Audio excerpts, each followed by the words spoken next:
Hello and welcome back to the Level Up English podcast, the best place to come to practice the English language, learn about the British culture and accent. I really messed that up, didn't I? I'm going to keep it in anyway. With me, your host, Michael Lavers. See, I told you that intro changes every time I do it, and sometimes I really get confused. I might have to make it easier. But yes, this is the Level Up English podcast. Welcome back. All weirdness aside, I want to talk today about an important topic which was suggested by one of you lovely listeners. If you have any more suggestions for me, you can let me know through many different platforms. Instagram, email, you can get in touch with me on the website in a comment, many different ways. There's lots of links in your podcast app. Give me a suggestion. A nice reminder, by the way, because I don't get these very often anymore. If you want to leave an audio message, you can also do that as well. Whether that's a question or just saying hi, I will probably play it on the podcast if you want your voice to be included on the podcast.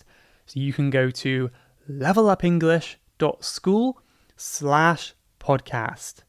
At the bottom of that page, there's an option to leave an audio message for me. But anyway, the suggestion today was to talk about how to manage or how to achieve a work-life balance. This is something that I feel somewhat of an expert in these days. I've been doing it and practicing for quite some time. But of course, this will look different depending on your lifestyle. If you're working a 9-to-5 job or, I don't know, a 6 a.m. to 6 p.m. job even, that's quite tough. But that will be different, of course, compared to if you're working for yourself and you have full control over your time. But regardless of your situation, I think there is always something we can do to manage our work-life balance. And hopefully there'll be something in this episode today that will give you some ideas on that. So just if you don't know, work-life balance is a balance between your working life and the fun part of your life. Now, some people argue that you don't need to have a work-life balance. You can include work and life together, integrate them, that means combine them, and that's good enough. I do think there is some wisdom, though, in having a balance between your work and your life. So let's get right into it. I've got some steps to talk about. I want to talk about some possible things you could do, and then also my experience with each of these as well. And we have 5 steps altogether. This may be a shorter episode than last week. Let's see. So number 1 is simply to prioritize. Prioritize your tasks. This is so important that you can focus on what's important. That's a weird sentence, isn't it? It's important to focus on what's important, of course. So this basically helps you manage your time more effectively and stop wasting time, stop procrastinating. And if you know what your priorities are, you can maybe ignore the things that are not so important for you. And I think why this is so important is because if you don't prioritize, you might spend your whole day working on tasks that are really not that important. They're not that big. And I think we can all admit we do that sometimes. So it's really important to set your priorities straight. That's a good expression, by the way. It's kind of like a collocation, to set your priorities straight. That just means to make your priorities in order, organized, make sure they are set up, right?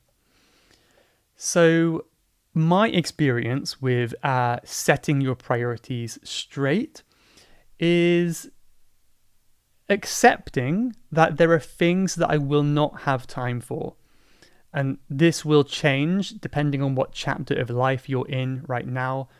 For example, I am very focused on my cycle training at the moment, riding my bike. And because of that, I just find it really difficult to make time to go to the gym. I used to go to the gym 4 days a week, and now I think I'm going to have to change it to 2 for a while, because while I'm doing my cycling, I don't have time for both.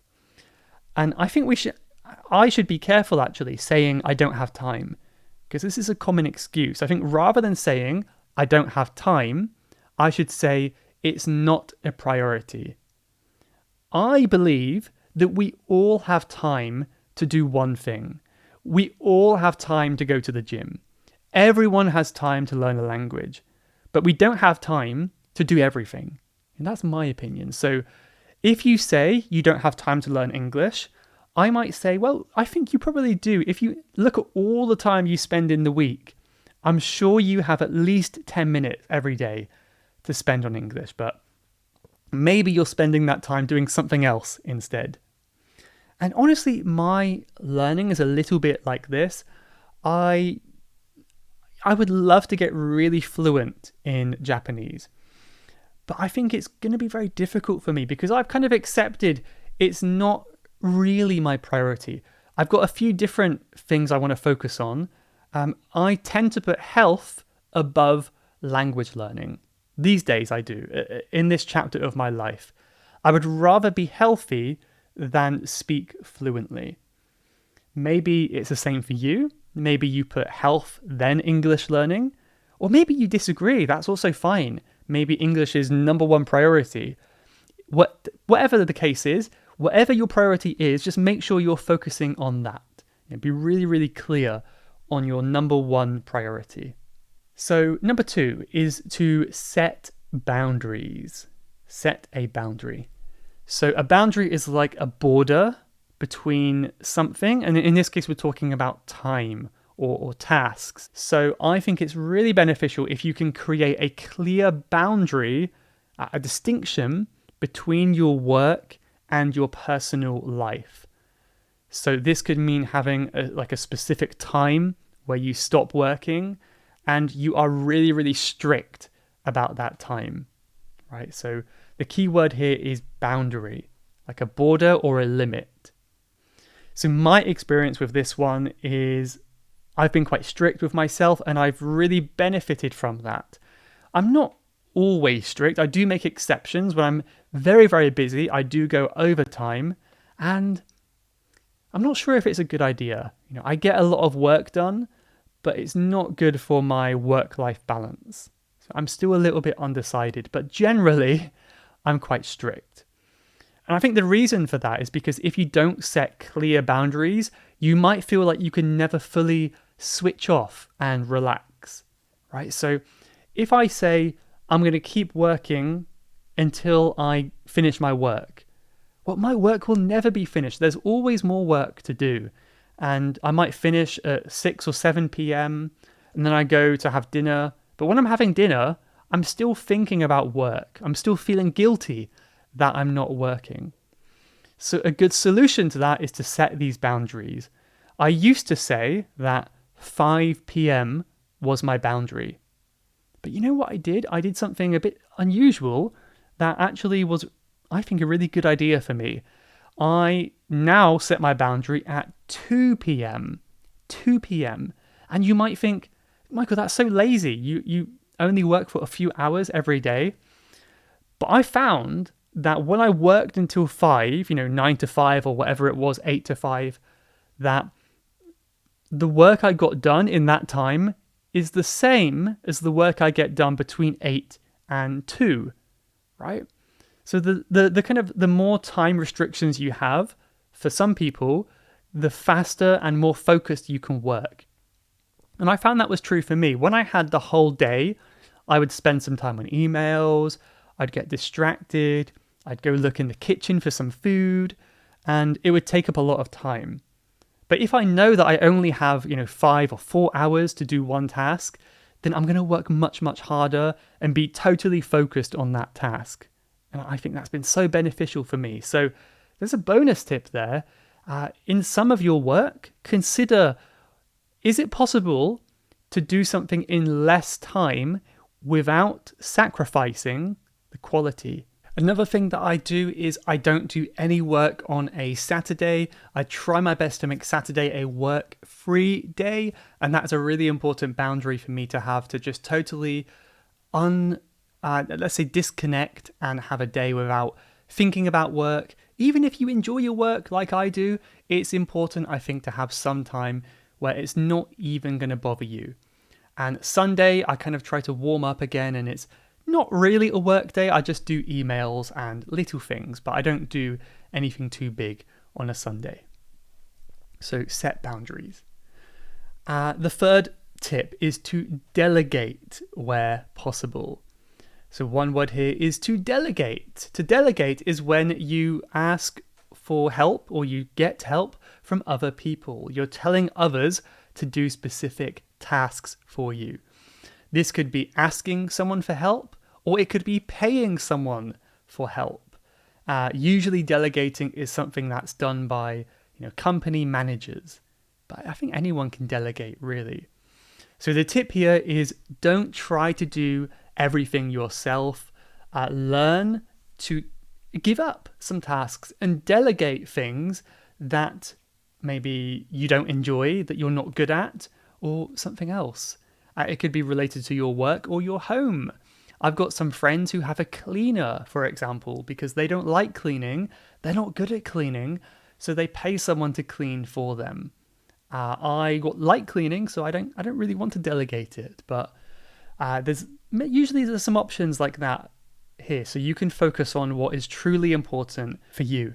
My own experience of this is that I'm not great at it. I'm really not a good delegator. I kind of like to do everything myself.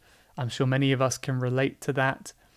However, in the past, I have been helped with some specific tasks where I value my time more than my money, especially on things that I'm not good at. Like at the very beginning of Level Up English, when I was building websites, I got so stuck on these specific things that I would pay people to help me do, artwork and stuff like that as well, that I wouldn't be good at.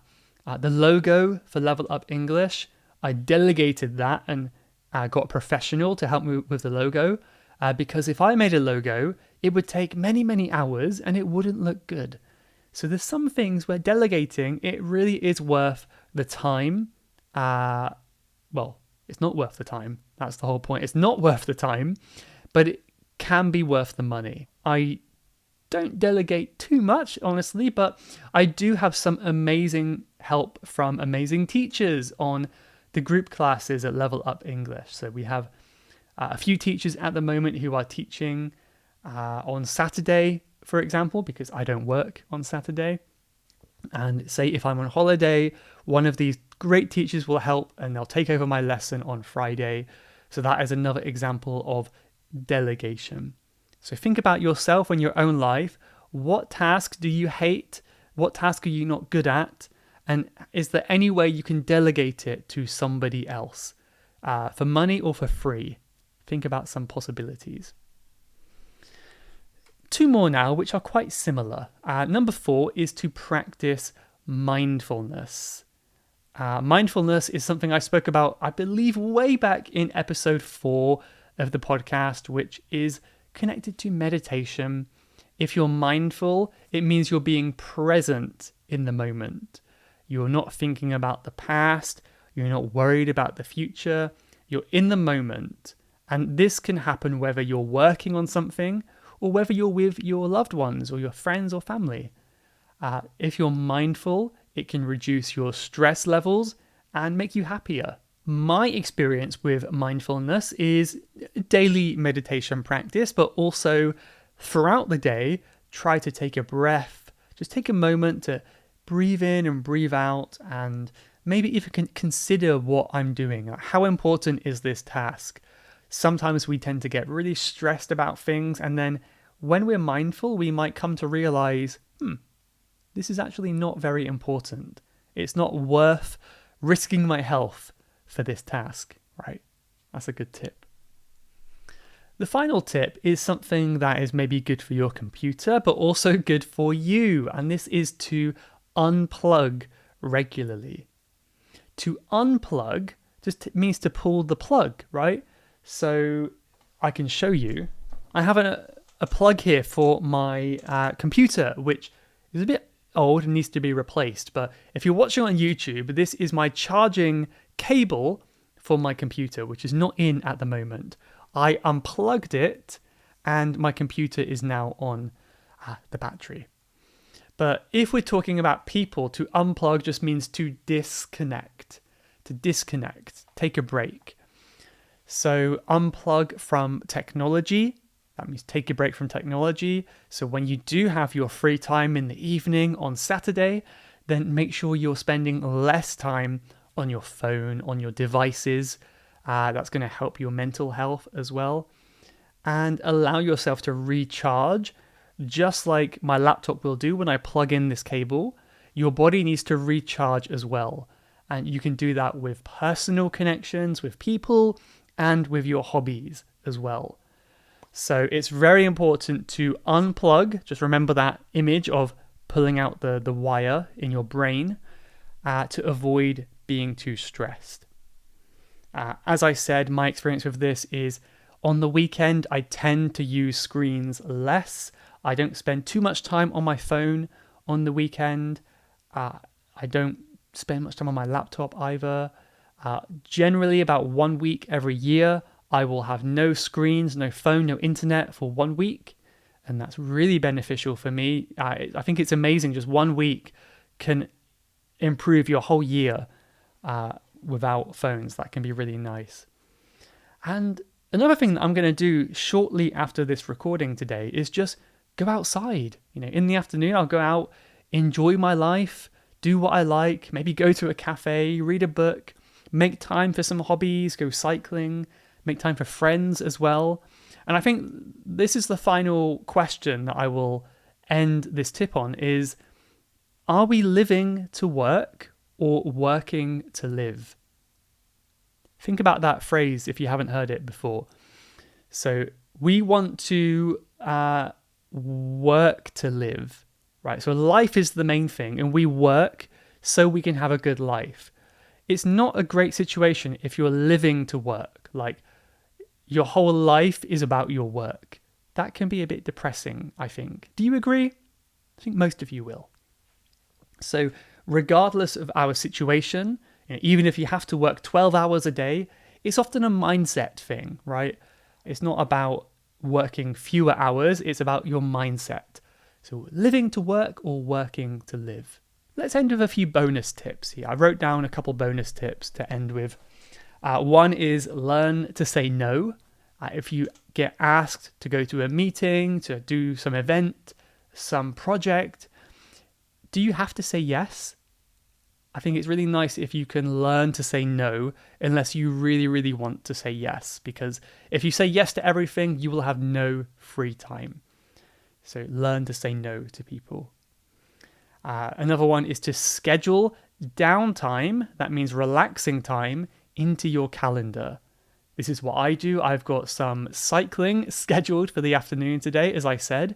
So it's in my calendar. I've got work, then go out and have fun. It's part of my to-do list. So don't ignore the happy things in your calendar.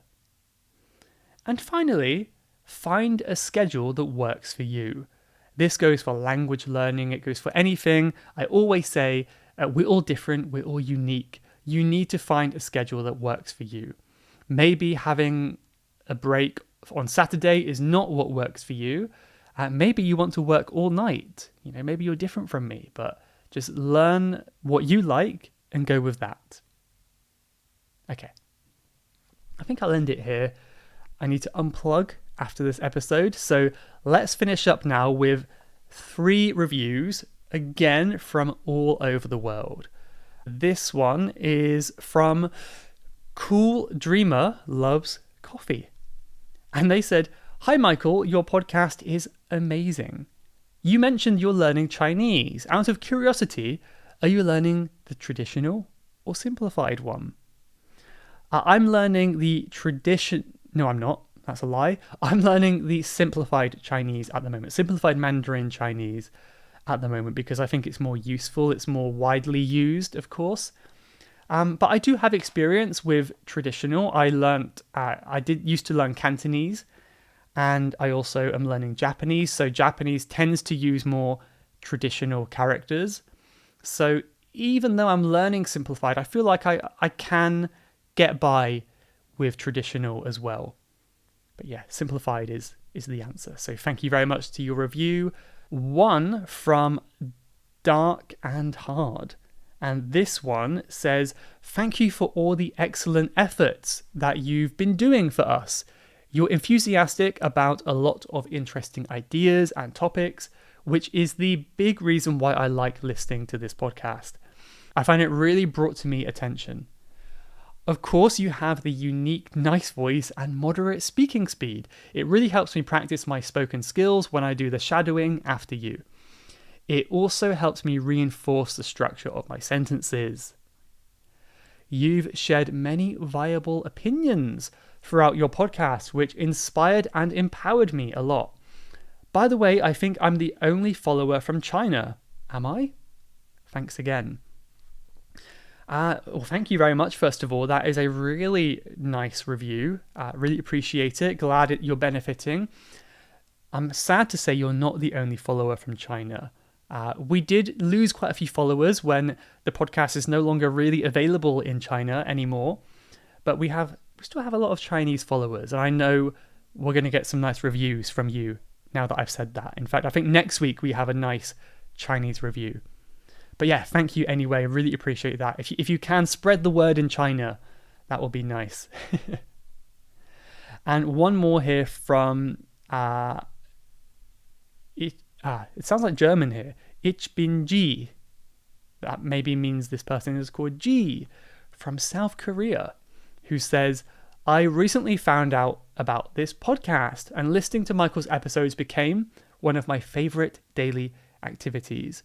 He makes all the sound very clearly with a decent speed of speaking, which is perfect for English learners to catch the words and improve their skill. It's good not only for beginners, but also intermediate levels because he covers a variety of everyday topics. I feel so warm hearing all these nice words. Thank you all so much for those reviews. We have a great quote, though, to end on now from Dolly Parton. And this is, never get so busy making a living that you forget to make a life. Make a living, that means earn money, do something to get money. Make a life just means enjoy your life, have a good time. So never get so busy making a living that you forget to make a life. That's a good one.